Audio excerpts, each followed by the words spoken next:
Hello students, स्वागत है आपके ओजोन इंस्टीट्यूट में। एक बार फिर से हम आपके लिए लेके आए हैं सीयूटी, नीट और जेट के बैच हमारे यहाँ पर ओजोन में प्रॉपर चल रहे हैं। देखिए, आज की जो हमारी जो क्लास होने जा रही है वो एनिमल हस्बेंड्री की होगी। कंटिन्यू हमारी क्लासें रहेगी। सबसे पहले अपन बात करते हैं एनिमल हस्बेंड्री के बारे में।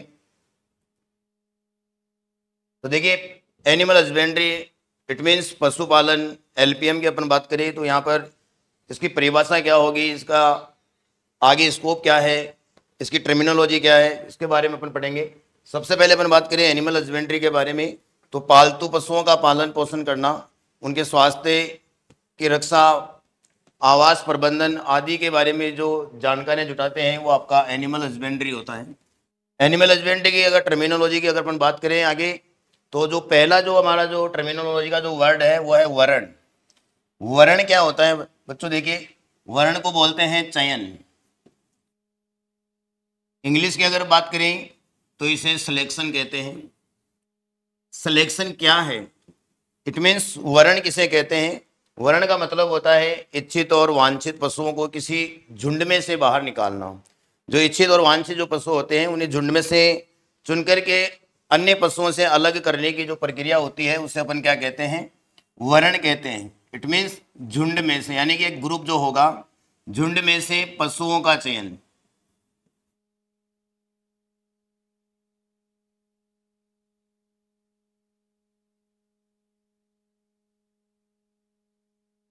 जिन पशुओं का जो चयन किया जा रहा है वो पशु कैसे होने चाहिए? इच्छित और वांछित होने चाहिए। इट मीन्स अधिक उत्पादन देने वाले होने चाहिए। बीमार पशुओं का चयन इसमें नहीं करना है। जिनका उत्पादन स्तर जो होता है वो कम होता है, उन पशुओं को झुंड से अलग कर देते हैं। अलग अलग पशुओं का जो झुंड है उसे हम अलग अलग नाम से जानते हैं, वो भी हम आगे वाली क्लासों में डिस्कस कर लेंगे। नेक्स्ट हमारा जो टर्मिनोलॉजी का जो पॉइंट आता है बच्चों, वो आता है निष्कर्षण। निष्कर्षण क्या होता है? निष्कर्षण को आप बात करें इंग्लिश में, तो निष्कर्षण को अंग्रेजी में कलिंग कहते हैं। क्या कहते हैं? कलिंग कहते हैं। और कलिंग का मीन क्या होता है? जस्ट आपके वर्ण का अपोजिट हो जाएगा। इट मीन्स अवांछनीय पशुओं को किसी झुंड में से बाहर निकालना। जो अवांछनीय पशु जो बीमार है, जिनका उत्पादन स्तर बिल्कुल कम है, ऐसे पशुओं को बाहर निकालने की प्रक्रिया को अपन क्या कहते हैं? निष्कर्षण, यानी कि कलिंग कहलाता है। अवांछनीय पशुओं को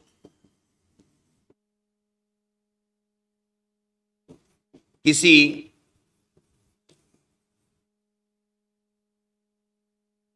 झुंड से बाहर निकालना।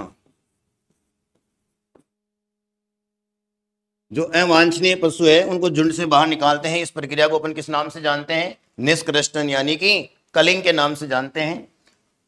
आगे टर्मिनोलॉजी के जो अगला जो हमारा जो वर्ड है बच्चों, उसके बारे में अपन बात करें तो देखिए, डॉकिंग। डॉकिंग क्या होती है? डॉकिंग का मीन होता है भेड़ों में पूंछ काटना। भेड़ों में पूंछ काटना। भेड़ों में जो पूंछ काटने की जो प्रक्रिया है इसे हम किस नाम से जानते हैं? डॉकिंग के नाम से जानते हैं। बहुत इंपॉर्टेंट पॉइंट है बच्चों, कई बार एग्जाम्स में इसका क्वेश्चन पुटअप किया गया है। अब डॉकिंग का समय क्या रहेगा? जब मादा भेड़ के जो प्रसव हो जाए तो प्रसव के 7 से 10 दिन बाद में, 7 से 10 दिन या फिर 1 से 2 सप्ताह के भीतर भीतर डॉकिंग का कार्य पूरा हो जाना चाहिए। तो डॉकिंग का मतलब क्या है कि भेड़ों में पूंछ काटने की प्रक्रिया को अपन किस नाम से जानते हैं? डॉकिंग के नाम से जानते हैं। नेक्स्ट, आगे अगर अपन बात करें कि फ्लशिंग क्या होता है, फ्लशिंग का अर्थ क्या होता है और फ्लशिंग क्यों दिया जाता है, तो बच्चों देखिए, फ्लशिंग की अगर बात करें,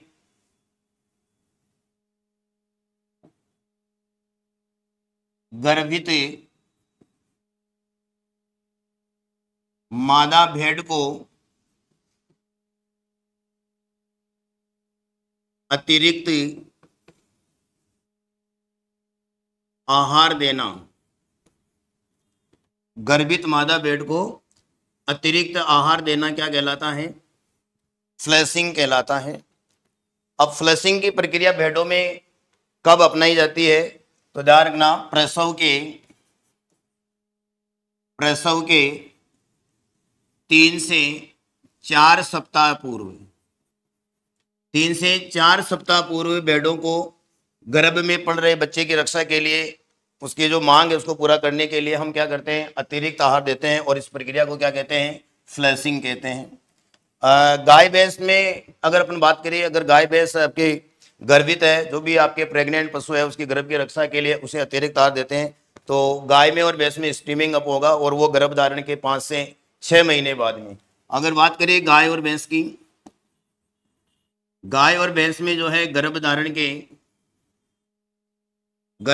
के 5 से 6 माह है उसे अतिरिक्त आहार देते हैं, 6 माह बाद में उसको अतिरिक्त आहार देना। इसके बाद में नेक्स्ट पॉइंट आता है बच्चों, डीबी किंग। डीबी किंग क्या होता है, डीबी किंग किसमें अपनाते हैं, इसके बारे में देखना है। तो डीबी किंग का मतलब होता है पक्षियों में चोंच काटना। जो पक्षी होते हैं उनकी चोंच काफी शार्प होती है, यानी कि नुकीली होती है आगे से, तो वो एक दूसरे को क्या है कि चोंच मार करके घायल कर देते हैं, और वो घायल करने वाली जो क्रिया है वो कैनाबालिज्म कहलाती है। तो देखिए अपन बात करें डीबी किंग, तो डीबी कर उपकरण काम में लेते हैं, और डीबी किंग का मतलब क्या होता है, पक्षियों में चोंच काटना। पक्षियों में चोंच काटने की जो प्रक्रिया है उसे हम किस नाम से जानते हैं, डीबी किंग के नाम से जानते हैं। और डीबी किंग का रीजन मैंने बता दिया है कि आपको कि जो पक्षी है एक दूसरे को आपस में चोंच मार करके क्या करते हैं, घायल करते हैं, तो इस प्रक्रिया से बचने के लिए उनकी चोंच काट दी जाती है। चोंच काटने की अगर बात करें तो देखिए किस उम्र में इनकी चोंच काटी जाती है, जब पक्षियों की जब उम्र 1 माह हो जाए, लगभग 1 महीने की जब उम्र हो जाती है, उस समय उनका चोंच काट देते हैं। चोंच काटने की अगर बात करें कि कितना हिस्सा हमें काटना होगा, तो ध्यान रखना चोंच का जो ऊपरी हिस्सा होता है, चोंच का ऊपरी हिस्सा 1/4 भाग काटा जाता है, तथा निचला हिस्सा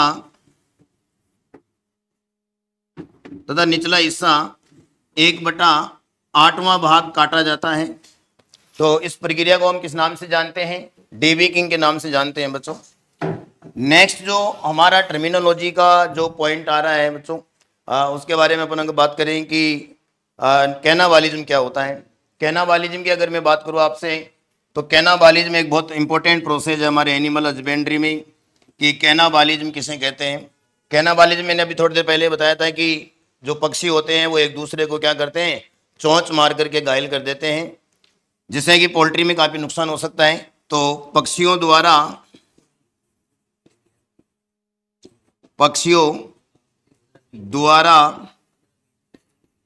एक दूसरे को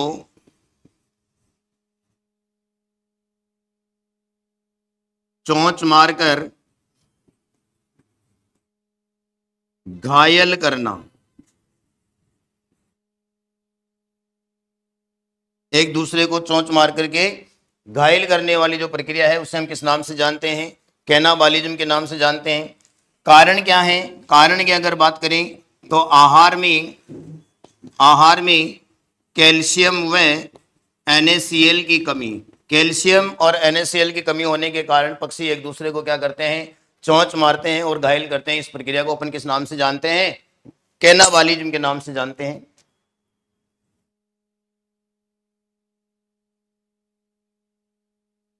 आगे अगर बात करें बच्चों, कैनाबालिज्म के बाद में हमारा एक काफी इंटरेस्टिंग पॉइंट आया है जो काफी एक बार एग्जाम्स में पूछा गया है, कैपोनाइजेशन। कैपोनाइजेशन क्या होता है इसके बारे में अपन बात करेंगे, और कैपोनाइजेशन क्यों अपनाया जाता है।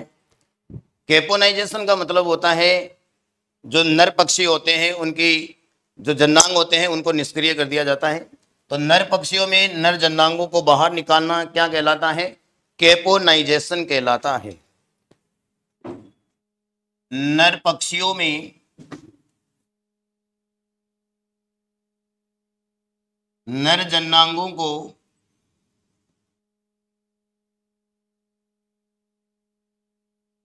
निष्क्रिय करना, नर पक्षियों में नर जन्नांगों को निष्क्रिय करने वाली प्रक्रिया को अपन किस नाम से जानते हैं, कैपोनाइजेशन के नाम से जानते हैं। तो देखिए बदियाकृत किया हुआ जो नर पक्षी होता है उसे हम किस नाम से जानते हैं बच्चों, कैपन के नाम से जानते हैं। बदियाकृत किया हुआ जो नर पक्षी है उसे हम किस नाम से जानते हैं, कैपन के नाम से जानते हैं। और कैपन से ही ये क्या बन गया है, कैपोनाइजेशन बन गया है। आगे और मैं बात करूं तो स्केपोनाइजेशन के लिए हमें क्या करना होता है, डाइथाइल सिस्टल वेस्ट्रोल हार्मोन का प्रयोग किया जाता है। तो इसमें कौन सा हार्मोन प्रयोग करते हैं, डाइथाइल सिस्टल वेस्ट्रोल हार्मोन का प्रयोग किया जाता है। बच्चों इसमें क्या करते हैं, जो सिस्टल वेस्ट्रोल हार्मोन होता है उसका जो नर पक्षी होते हैं उसके गर्दन में इसको लगा दिया जाता है, जिससे कि जो नर पक्षी होते हैं उसमें नर के जो लक्षण होते हैं वो समाप्त हो जाते हैं और ये इसमें मादा जैसे लक्षण उत्पन्न होने लग जाते हैं। नेक्स्ट हमारा बड़ा इंपॉर्टेंट एक पॉइंट आ रहा है बच्चों, अगला जो पॉइंट है वो है ब्रॉयलर। ब्रॉयलर क्यों किसे कहते हैं और ब्रॉयलर पोल्ट्री क्या है। अभी जो हमारे जो प्रीवियस जो आपके पेपर लगे उनमें लेयर पोल्ट्री के बारे में पुटअप किया गया था क्वेश्चन कि लेयर पोल्ट्री किससे संबंधित है। ऐसे ही आपका इसका भी क्वेश्चन आ सकता है कि ब्रॉयलर पोल्ट्री का संबंध किससे है। तो बच्चों अपन बात करें ब्रॉयलर पोल्ट्री की, तो ब्रॉयलर पोल्ट्री का मतलब होता है ऐसे पक्षी जिन्हें केवल और केवल ऐसे पक्षी जिन्हें केवल और केवल मांस उत्पादन के लिए पाला जाता है, वो पक्षी क्या कहलाते हैं, ब्रॉयलर कहलाते हैं। इट मीन्स हम यहां पर क्या लिखेंगे, केवल मांस उत्पादन हेतु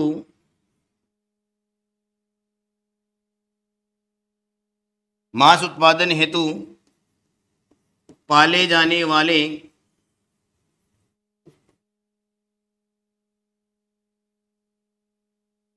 पक्षी, केवल मांस उत्पादन के लिए पाले जाने वाले पक्षियों को अपन क्या कहते हैं, ब्रॉयलर कहते हैं। अब आगे बात करें तो देखिए ब्रॉयलर्स को 6 से 8 सप्ताह की उम्र में मार्केट में बेच देना चाहिए, जब तक उनका वजन 1.5 से लेकर के 2.5 किलोग्राम के लगभग होता है। अगला जो आता है हमारा जो पॉइंट है लेयर पोल्ट्री, जो अभी हाल ही में आपके प्रीवियस में जो भी आपके यूनिवर्सिटी से रिलेटेड जो भी एग्रीकल्चर से रिलेटेड जो भी एग्जाम्स लगे हैं उनमें लेयर पोल्ट्री का क्वेश्चन आया था बच्चों। तो लेयर पोल्ट्री का मीन होता है कि केवल और केवल अंडा उत्पादन के लिए पाले जाने वाले पक्षी, केवल अंडा उत्पादन हेतु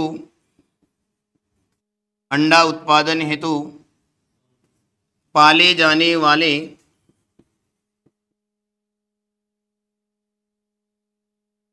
पक्षी, केवल अंडा उत्पादन के लिए जो पक्षी पाले जाते हैं उन्हें हम लेयर्स के नाम से जानते हैं। इट मींस लेयर पोल्ट्री हो जाएगी। और जो मांस उत्पादन के लिए जो पक्षी पाले जाते हैं उन्हें ब्रॉयलर पोल्ट्री के नाम से जानते हैं। तो बच्चों लेयर पोल्ट्री की अगर बात करें तो लेयर जो अंडे देते हैं, तो अंडे देने वाली आपके एक विश्व प्रसिद्ध एक मुर्गी की नस्ल है जिसका जो मेडिटेरियन क्लास की सबसे सुपीरियर जो बर्ड्स हैं उसका नाम है व्हाइट लेगहॉर्न, जो इटली की है। तो लेयर पोल्ट्री के लिए सबसे अच्छी जो मुर्गी की जो नस्ल है उसकी अपन बात करें तो बच्चों वो कौन सी है, व्हाइट लेगहॉर्न है। इसका जो ओरिजिन प्लेस है बच्चों वो आपके इटली का है। इसे टेबल एग के नाम से भी जानते हैं।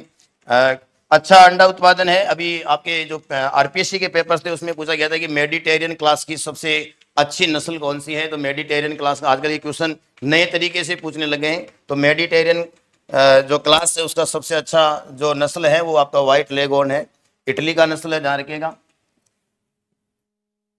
आगे टर्मिनोलॉजी में जो हमारा जो अगला जो वर्ड आ रहा है वो आ रहा है डीवर्मिंग। डीवर्मिंग क्या होता है, डीवर्मिंग क्यों करते हैं, डीवर्मिंग किस में किया जाता है, कौन सा रसायन इसमें काम में लेते हैं। देखिए डीवर्मिंग की अगर बात करें जो हमारे जो पक्षी होते हैं उनके पेट और आंतों में पाए जाने वाले जो कर्मी होते हैं उनसे मुक्ति दिलाना, पक्षियों को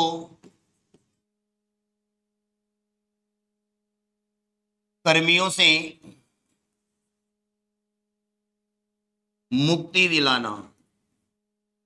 इट मीन्स उनके पेट और आंतों में पाए जाने वाले जो भी वर्मीसाइड्स होते हैं उनसे अगर मुक्ति दिलाते हैं उस प्रक्रिया को अपन क्या कहते हैं, डीवर्मिंग कहते हैं। अब देखिए डीवर्मिंग की प्रक्रिया में कौन सा हम दवा काम में लेते हैं, कौन सा रसायन काम में लेते हैं। तो बच्चों ध्यान रखना इसमें कॉपर सल्फेट का प्रयोग किया जाता है। कॉपर सल्फेट का प्रयोग करते हैं बच्चों। इसमें वैक्सीनेशन होगा, यानी कि इसमें टीकाकरण करना होता है। तो पक्षियों का हम क्या करेंगे, टीकाकरण करेंगे। तो फर्स्ट जो वैक्सीनेशन होगा वो 4.5 महीने की उम्र में होगा। जब पक्षियों की उम्र कितनी हो जाए, 4.5 माह की हो जाए, तब फर्स्ट वैक्सीनेशन किया जाता है। दूसरा जो वैक्सीनेशन है वो 6 माह की उम्र में किया जाता है। उसके बाद में 20 से लेकर के 22 दिन के अंतराल पर कभी भी हम क्या कर सकते हैं, वैक्सीनेशन कर सकते हैं। अगला है वीनिंग। वीनिंग पद्धति बड़ी इंपॉर्टेंट है, कई बार एग्जाम्स में इसका क्वेश्चन रहता है। वीनिंग पद्धति क्या है, सकलिंग पद्धति क्या है। तो हमारे पशुपालन डिपार्टमेंट में वीनिंग पद्धति से आजकल पशुओं का पालन किया जाता है। वीनिंग पद्धति का मतलब होता है बछड़ों को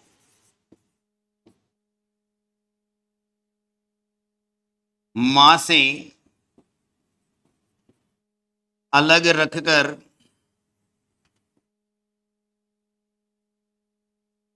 पालना। देखिए, बछड़ों को मां से अलग रख करके पालने की पद्धति को क्या कहते हैं, प्रसव के बाद में जो नवजात जो बछड़े होते हैं गाय और भैंस के, उनको अलग कर दिया जाता है मां से, या मां की आंखों पर काली पट्टी बांध देते हैं, जिससे कि वो अपने बछड़े को पहचान ही नहीं पाए। तो देखिए, अब बात करिए इसका उद्देश्य क्या हो सकता है बच्चों, स्वच्छ दूध उत्पादन प्राप्त करना। इसके बाद में वीनिंग पद्धति किस में अपनाया जाता है, तो बच्चों संकर जो नस्ल के आगे विदेशी नस्लों में इस पद्धति को अपनाते हैं। गाय जो होती है उसमें इसका प्रयोग करते हैं, तो गाय की जो विदेशी नस्लें होती हैं इसमें उसका प्रयोग करते हैं। बच्चों ध्यान रखना, वीनिंग पद्धति पशुपालन की सर्वोत्तम विधि है। पशुपालन की क्या है, सर्वोत्तम विधि है। इसके बाद में नेक्स्ट पॉइंट की अगर मैं बात करूं तो भैंस में इस विधि को अपनाना मुश्किल होता है, तो भैंस में अपनाना कठिन होता है। इस पद्धति को हम जो बफेलोज होती है उसमें यूज नहीं कर सकते बच्चों। आगे बात करें ग्रोसिंग यानी कि सकलिंग। सकलिंग का मीन होता है बछड़ों को मां के साथ रखकर पालना। बछड़ों को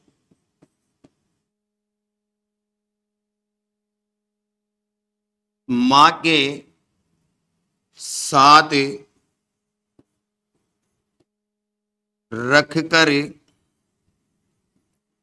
पालना।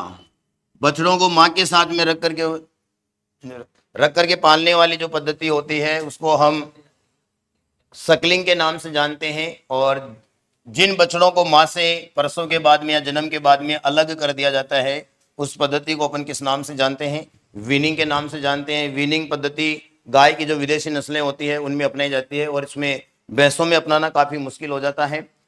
ये पद्धति पशुपालन की सबसे अच्छी पद्धति मानी गई है। नेक्स्ट देखिए, आगे कुछ हमारे हार्मोन्स हैं। टर्मिनोलॉजी में हार्मोन से भी कई बार हमारे यहाँ पर क्वेश्चन पुटअप किए गए हैं। दूध को उतारने वाला हार्मोन कौन सा है, इट मीन्स पशुओं को पहुंचाने वाला हार्मोन। ऐसा हार्मोन कौन सा है जो वापस दूध को अयन में भेज देता है, यानी कि होल्डिंग अप हार्मोन कौन सा है। मिल्क लेट डाउन और मिल्क सीक्रेशन हार्मोन कौन कौन सा है, उनके बारे में अपन बात करते हैं। तो देखिए, सबसे पहले आता है आपका ऑक्सीटोसिन। पहला हार्मोन है ऑक्सीटोसिन। बच्चों ऑक्सीटोसिन को अपन किस नाम से जानते हैं, milk let down hormone. Milk let down hormone है, ये पशुओं को पहुंचाने के काम में आता है। पशुओं को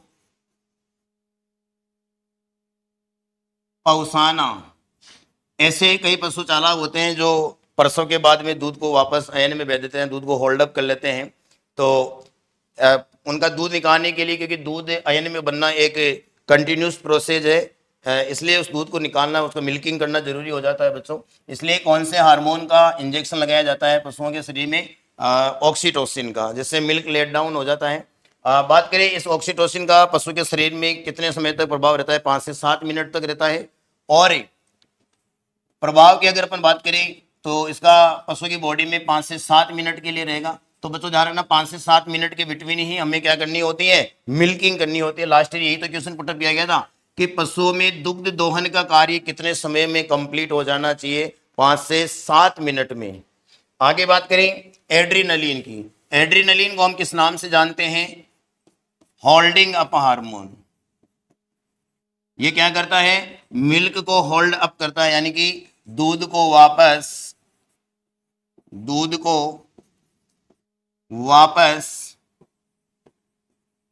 अयन में भेजना। दूध को वापस अयन में भेजने वाला हार्मोन है बच्चों। नेक्स्ट हमारा जो हार्मोन आ रहा है बच्चों वो है प्रोलैक्टिन। कौन सा हार्मोन है, मैं इसको इधर लिख देता हूं, प्रोलैक्टिन। कौन सा हार्मोन है बच्चों? प्रोलैक्टिन हार्मोन है। अब प्रोलैक्टिन का कार्य क्या है? प्रोलैक्टिन का कार्य है कि दुग्ध स्त्राव को बढ़ाना, इट मींस मिल्क सीक्रेशन को बढ़ाना। तो दूध स्त्राव को बढ़ाने वाला जो हार्मोन है वो कौन सा है? आपका प्रोलैक्टिन है। दूध स्त्राव को बढ़ाना। तो देखिए पशुओं में दुग्ध स्राव को बढ़ाने वाला हार्मोन कौन सा रहेगा? प्रोलैक्टिन रहेगा। दूध को वापस अयन में भेजने वाला हार्मोन कौन सा रहेगा? आपका एड्रिनलिन रहेगा। और दूध को उतारने वाला मिल्क लेट डाउन हार्मोन जो है वो कौन सा रहेगा? हमारा ऑक्सीटोसिन रहेगा। आगे बात करें, नेक्स्ट है हमारा टर्मिनोलॉजी का जो पॉइंट आता है बच्चों, ब्रूडिंग क्या होती है? ब्रूडिंग का मीन होता है एक दिन से लेकर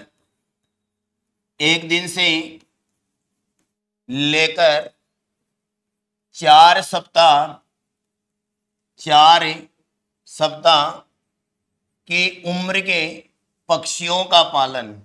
एक दिन से लेकर के ऐसे पक्षी या ऐसे चूजे जिनकी उम्र एक दिन से लेकर के 4 सप्ताह तक होती है, उनको ब्रूडर हाउस में रख करके पालने की जो पद्धति होती है उसको अपन किस नाम से जानते हैं? ब्रूडिंग के नाम से जानते हैं। नेक्स्ट आता है रियरिंग। रियरिंग का मतलब क्या होता है बच्चों? रियरिंग का मतलब वैसे तो पालना होता है। 4 सप्ताह से लेकर के 4 सप्ताह से 8 सप्ताह की उम्र के पक्षियों का पालन, की उम्र के पक्षियों का पालन 4 दिन से लेकर के और 8 सप्ताह तक की उम्र के जो पक्षी होते हैं उनको पालने की पद्धति को अपन रियरिंग के नाम से जानते हैं। और 1 दिन से लेकर के 4 सप्ताह तक की आयु के जो पक्षी होते हैं उनको पालने की पद्धति को ब्रूडिंग के नाम से जानते हैं। इसके अलावा एक और होता है ग्रोवर्स मैनेजमेंट, जो 8 सप्ताह के बाद से लेकर के उनके उत्पादन स्तर तक जो पक्षियों का जो पालन किया जाता है उसे ग्रोवर्स मैनेजमेंट के नाम से जानते हैं। Thank you.